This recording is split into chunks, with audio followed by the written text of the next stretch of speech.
ایک بادشاہ تھا. بادشاہ جو ہوتے تھے ان کے اپنے اپنے مزاج ہوتے تھے.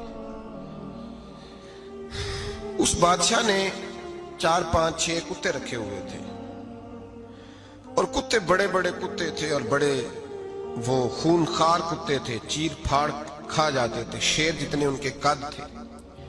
بادشاہ تھوڑا سا کسی آدمی سے ناراض ہوتا نا تو ایک بہت بڑے پنجرے کے اندر ایک بہت بڑا سلاخوں کا گھر اس نے بنایا ہوا تھا. اس میں کتے ہوتے تھے اور کتے کو جب باندھ کے رکھا جاتا ہے تو زیادہ زہریلا ہو جاتا ہے, وہ زیادہ اس کے اندر کرواہٹ آتی ہے, زیادہ کاٹتا ہے. اس نے قید کیے ہوئے تھے. کتے تو بڑے زہریلے تھے. جس آدمی سے بادشاہ تھوڑا سا ناراض ہوتا نا تو وہ کتے کے آگے اس آدمی کو ڈالتا, کتے اس کو چیر پھاڑ کے کھا جاتے. یہ سزا تھی, لوگوں کو پتا تھا. بادشاہ کے وزیر نے بڑی خدمت کی بادشاہ کی, 35 سال تک نوکری کی. لیکن ہر سورج نے غروب تو ہونا ہی ہوتا ہے نا, ہر چاند نے ڈھلنا بھی ہوتا ہے. اب بوڑھا ہونے لگا, وہ جو مضبوط حافظہ تھا وہ کمزور ہونے لگا, ہلکی ہلکی غلطی. بادشاہ مزاج کا بادشاہ تھا, نہیں سمجھ میں آیا تو میں نے کہا کہ لوگ کہتے ہیں ہمیں کام پیارا ہے, چم نہیں. تو رشتہ وفا کا تھا ہی نہیں. وزیر سمجھنے لگا کہ اب نہ میں بھی غلطیاں کرنے لگا ہوں تو ایسا نہ ہو کسی دن میں بھی ان کتوں کا شکار ہو جاؤں. اس نے بادشاہ سے کہا کہ بادشاہ مجھے آہستہ آہستہ معذرت کرنے لگا, قدم ہٹانے لگا کہ مجھے چھٹی دے دی جائے, اب میں بوڑھا ہو گیا ہوں. لیکن اس نے کہا نہیں نہیں, جب تک میری طبیعت نہیں مانتی تم نہیں جا سکتے. مطلق العنان لوگ تھے. وزیر خاموش ہو گیا, پریشان رہنے لگا. غلطی ہو گئی ہے تو پھینک دے گا. ایک تجویز اس کے ذہن میں آئی.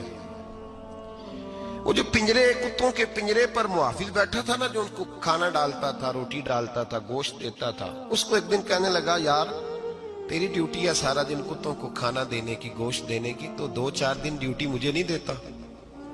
تو لے لے, میں تو پہلے پریشان ہوں, سارا دن ان کی دیکھ بھال کرتا ہوں. اس نے کچھ تھوڑا سا گوشت لیا, پنجرے کے باہر کھڑے ہو کے کتوں کو ڈالا. اگلے دن تھوڑی روٹیاں لے آیا, کتوں کو ڈالی. 2 4 دن, ہفتہ, مہینہ, سال بھر, جتنا اس کو موقع ملا وہ دن بھر خدمت کرتا. بس وقت ایک دن آ گیا, بادشاہ کو کوئی بات اچھی نہ لگی. اس نے کہا اس بڈھے کو اٹھاؤ اور ڈالو کتوں کے پنجرے میں. ساری زندگی یہاں رہا, اسے ابھی تک نہیں پتا چلا میرے مزاج کا. جب اٹھا کے پنجرے میں ڈالا نا تو بجائے اس کے کہ کتے اسے کاٹ کھاتے, وہ اس کے پیر چومنے لگے. وہ پیر چومنے لگے, ہاتھ چومنے لگے, چاٹنے لگے. تو بادشاہ سامنے کھڑا تھا نظارہ دیکھنے کو کہ چیر پھاڑ کرتے تو خوش ہوا کرتا تھا. خونخوار درندے جیسی اس کی طبیعت ہو گئی. جب دیکھا پیار کر رہے ہیں تو بادشاہ وزیر سے کہنے لگا یہ کیا ہے؟ تو وزیر رو پڑا, کہنے لگا تو سیاستدان تھا تو میں بھی سیاستدان تھا, ساری زندگی سیاست کی لیکن دنیا داروں کے ساتھ رہا تو انجام یہ ہوا کہ مجھے اس پنجرے میں ڈال دیا گیا. دیکھ تو بہت بڑا سیانہ تھا اور میں بھی سمجھدار تھا, وزیر رہا, لیکن ہمارا روح کا رشتہ نہ بن سکا. ارے ہم سے تو یہ کتے ہی اچھے نکلے. تیری 40 35 سال خدمت کی تو نے کتوں کے آگے ڈال دیا. انہیں تو چند مہینے روٹی ڈالی ہے, میرے وفادار ہو گئے. چند مہینے روٹی, جنہ تنا وچ عشق نہ رچیا کتے نہ تھی چنگے. جنہ تنا وچ عشق نہ رچیا کتے نہ تھی چنگے. مالک دے کر راکھی کر دے صابر بھوکے ننگے. اور بابا بلے شاہ صاحب فرماتے ہیں تو راتی جاگے تے شیخ صدا میں, راتی جاگ دے کتے تے تیتھوں اتے مالک دا در مول نہ چھڑ دے. پاویں مارو 100 جتے تے تیتھوں اتے رکھا سکھا کھا.